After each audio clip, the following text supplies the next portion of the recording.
Hi, it's me, Vamp, and you're about to hear a little snippet of my most recent podcast episode. I had special guest Celestial Skies on the podcast. We talked mostly about Animal Crossing, but a bit about Warframe as well, hence why I'm posting it on here. If you would like to listen to any of my other episodes, there'll be a link in the description below, or you can search V For Vamp wherever you get your podcast.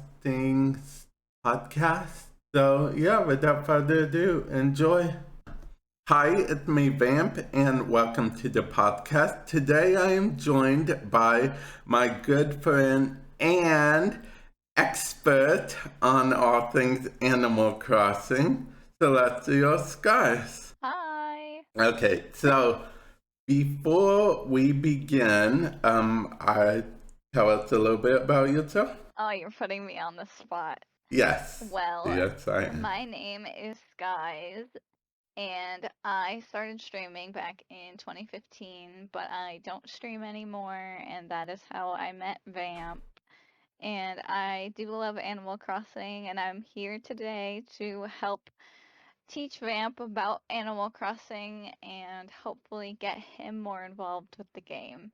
Okay, and the very first question, as this is basically an Animal Crossing podcast episode, let's ask nothing about Animal Crossing per se. How does Animal Crossing relate to Warframe, which is a game you've also played, correct? Yes, I would not compare Animal Crossing with Warframe whatsoever. They are Actually, just two completely different games. actually, I have a counterpoint for that because I knew you were going to say that. Okay, Okay. so you were talking to me the other day, off the podcast about a character that you can buy stolen art from or forgeries, fake art from in Animal Yes. Crossing. I would Yes, his name is argue, Red. I would argue that this red character is Davra from Warframe, which is, Oh. yeah, yeah. Yeah, see, Yes, I can exactly. see Full exactly what circle. you're talking about.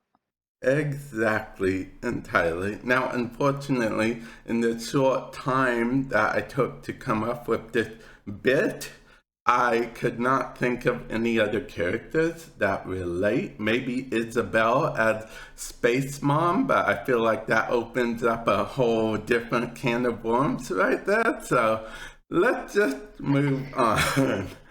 Okay, so as you know, I really do want to play Animal Crossing. I've never played before. For me and for everyone else out there who's listening right now, what's the first thing, the very first thing you should do on Animal Crossing when you first start playing? When you first start playing Animal Crossing New Horizons, I feel like the one thing that you should really think about is where you want to put your residential service building because you well, this is after like you actually pick like the island map that you want. So I'll get back to that in a minute. But I feel like once you actually get to your island and you have the ability to put down your residential service building, I feel like you really need to put thought into where you want that building to go because that is one of the only buildings that you can't move later in the future.